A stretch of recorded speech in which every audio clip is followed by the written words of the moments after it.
Welcome to Looking Through Luke, a systematic working through of one of the biographies of Jesus Christ, his life, written by a man named Luke, written to a man named Theophilus and those around Theophilus, that they, and indeed we as readers, might be persuaded of the truth of what's been written about Jesus. In today's episode, we get to a really exciting part for me. We've spent quite a long time working through the lead up, all the preliminaries to the main event, to Jesus' ministry. We've looked at his birth and the events surrounding his birth. We've looked at how he's been prepared for ministry, tested, readied for ministry. We've seen over the last few episodes an example of the day in the life of Jesus. And now as we get to chapter 5 in the Gospel of Luke, we get to the beginning of Jesus' ministry. Oh, I love food. I love to eat. The cameras don't lie. And I particularly enjoy multi-course meals. You know those meals you go to, degustations, they might have 5, 6, 7, 8, sometimes, believe it or not, 12 or 14, 15 courses. It's a journey through a chef's interpretation of the seasons and a coming together of his skills, and it's a journey through his creativeness as a chef, what he can cook, what she can provide. I love that. And if you go to it, you'll usually start with what's called hors d'oeuvres, which are little tiny tasters. And you snack on them, and you'll have a palate cleanser, and then you'll have a series of entrees. And we've been doing that. It's been delicious. We've been working through it, but now we're up to the first main course. We're up to the substance of a biography. If you enjoy biographies, I've enjoyed them from time to time, particularly around musicians. You'll often find a writer will have a few introductory chapters until you get to kind of their career. Well, now we've reached, if you will, Jesus' career. And it begins in chapter 5. Let me read from verse 1 to 11. One day, as Jesus was standing by the lake of Gennesaret, the people were crowding around him and listening to the word of God. He saw at the water's edge 2 boats, left there by the fishermen, who were washing their nets. He got into one of the boats, the one belonging to Simon, and asked him to put out a little from shore. Then he sat down and taught the people from the boat. When he'd finished speaking, he said to Simon, "Put out into deep water and let down the nets for a catch." Simon answered, "Master, we've worked hard all night and haven't caught anything. But because you say so, I'll let down the nets." When they'd done so, they caught such a large number of fish that their nets began to break. So they signaled their partners in the other boat to come and help them, and they came and filled both boats so full that they began to sink. When Simon Peter saw this, he fell at Jesus' knees and said, "Go away from me, Lord, I am a sinful man." For he and all his companions were astonished at the catch of fish they had taken. And so were James and John, the sons of Zebedee, Simon's partners. Then Jesus said to Simon, "Don't be afraid. From now on, you will fish for people." So they pulled their boats up on shore, left everything, and followed him. If you read the Bible often, you'll have come across this story. If you go to church, I'm sure you'll have heard it. If you're hearing it for the first time, isn't it an amazing story? We see Jesus standing by a lake, and the people are crowding around him. They are pressing onto him. And what's he doing? He's teaching.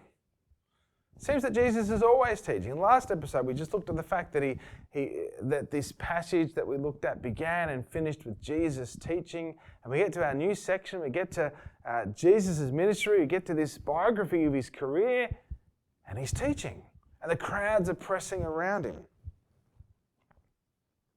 and he hops in to one of the boats, and he asks Simon, one of the fishermen there, who was by the boats cleaning their nets, to push out the boat so he can teach, and that's what happens. And when he's finished teaching, he says to Simon, go a bit further out. Go to where it's deep and put down your nets. Now, Jesus isn't a fisherman. He's a carpenter. Peter is a fisherman. He's been fishing since he was a boy. He knows these waters like the back of his hand.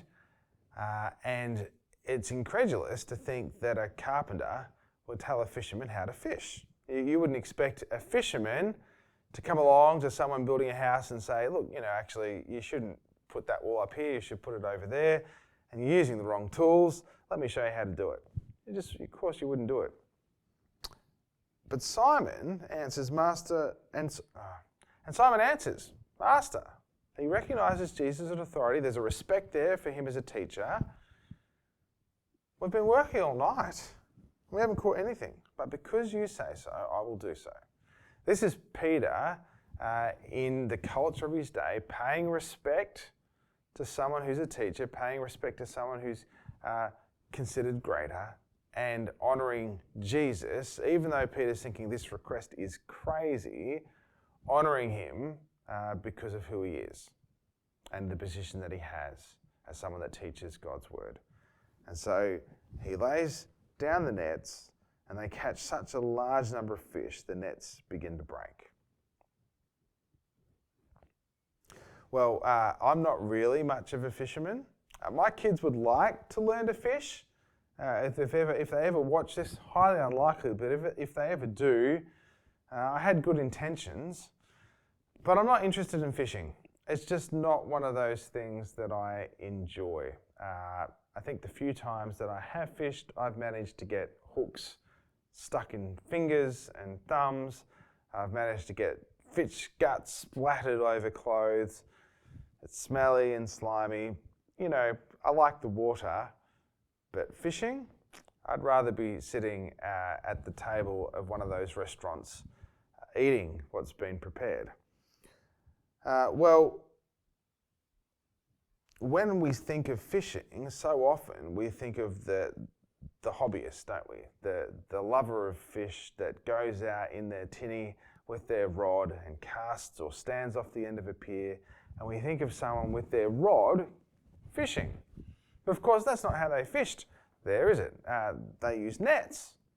And I remember one of the greatest days of my life, just one of those moments you just go, this is it, this is life. I was in Vietnam, with some friends and my wife, we'd bought some motorbikes off the black market there, and we're driving along the coast. We're riding along on these bikes on the coast, and the sun's shining and it's glorious. The bikes are working, which is a plus. The wind's whipping through the hair, and on my right as we get down the coast, there was some fishermen in the water, fishing with nets. Never seen it before. They had their nets spread out in the water. And here the disciples are fishing with nets. It's a team effort. They're in it together. It takes more than one person. And they catch such a huge load of fish that we read the boats.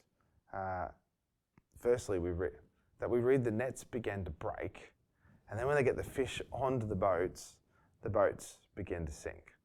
This is a once in a lifetime fishing moment, okay? It's not a case of, over time the fish was this big and then it was this big and it was this big and it was this big.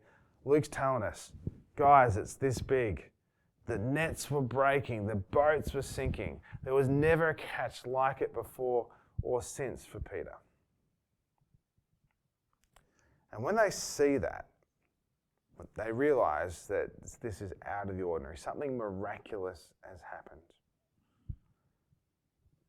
Jesus has demonstrated his incredible knowledge, a supernatural knowledge.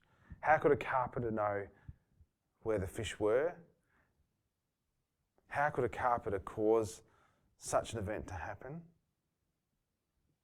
And this miracle, clearly it's a miracle. This miracle leads to a realization about Jesus' greatness. Jesus' greatness. We know this because Peter falls at Jesus' knees and says, "Go away from me, Jesus. Go away from me, Lord. I'm a sinful man." And in light of this miracle, Peter has this realization where the greatness of Jesus meets his sinful condition. Where the greatness of Jesus meets humanity's condition. And Peter's response is to fall at the feet of Jesus. I'm a sinful man. I am unworthy. I am unclean. I am not worthy to be in your presence. Well, does Jesus take Peter up on his invitation? Does he leave him? No, he doesn't, does he? Jesus says to Simon, "Don't be afraid." Don't be afraid.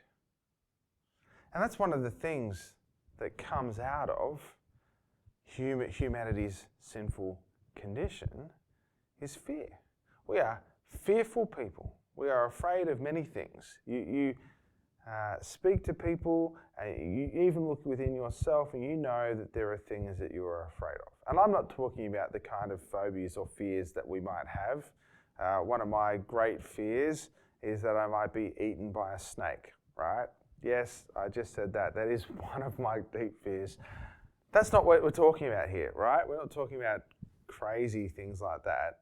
We're talking about the fears that we have, fears that will be found out, fears that people will begin to see who we really are, fears that we don't have what it takes to do our job well, fears that we may not be good parents, fears that we may not make a good spouse, fears that we're not good friends, fears of letting others down,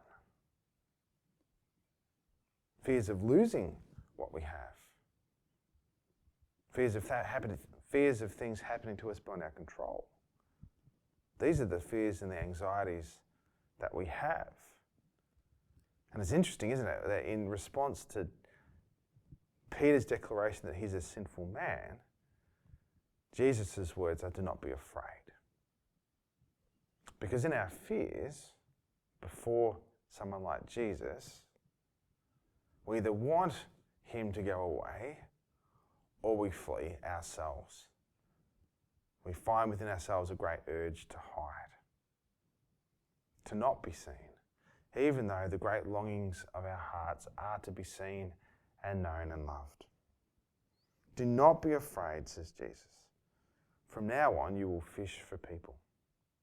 Well, hang on a second. What's just happened here? Do not be afraid. I'm a sinful man, Jesus. Do not be afraid, Peter. From now on, you'll fish for people. And then in this moment, something incredible happens, doesn't it? Something transformative. In Peter's acknowledgement that before Jesus, in the presence of Jesus, in light of the greatness and authority of Jesus, Peter is unworthy. He's aware of his sinful condition. Jesus' response is, don't be afraid, don't run away, don't hide. Stay present with me. I'm not going anywhere. In fact, from now on, I'm giving you a new job. I'm giving you a new vocation, a new calling. I'm going to invite you into something, Peter, that's far greater than you can ever know or imagine. It has far greater significance and meaning than your life to this point. Why? Why can Jesus say that? Because he's inviting Peter to come and join him on a journey of transformation from sinful fisher of fish to companion of Jesus fishing for people. Well, what's Peter's response to that? And notice here, it's not just Peter. In fact, it includes James and John.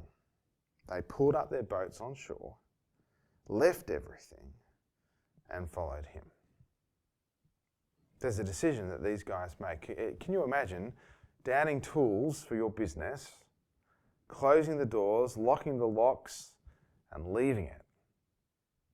That's what happens here. They leave the boats on the shore and off they go. They follow Jesus. They don't know what's going to happen. They don't know what's in store. They just know from what they've seen and what they've heard that Jesus is no ordinary person. Jesus is a person of authority. Jesus is a person who performs miracles. Jesus is someone who's in control. And Jesus has invited them to join him. You and I don't know about you, when you're faced with big decisions, I like to write a list of pros and cons. I like to think through it. I like to process. I like to make my decisions carefully. You'd think, well, hang on a second, isn't this a bit hasty? Isn't this a bit rash? Isn't this careless? Well, not if you've seen what they've seen.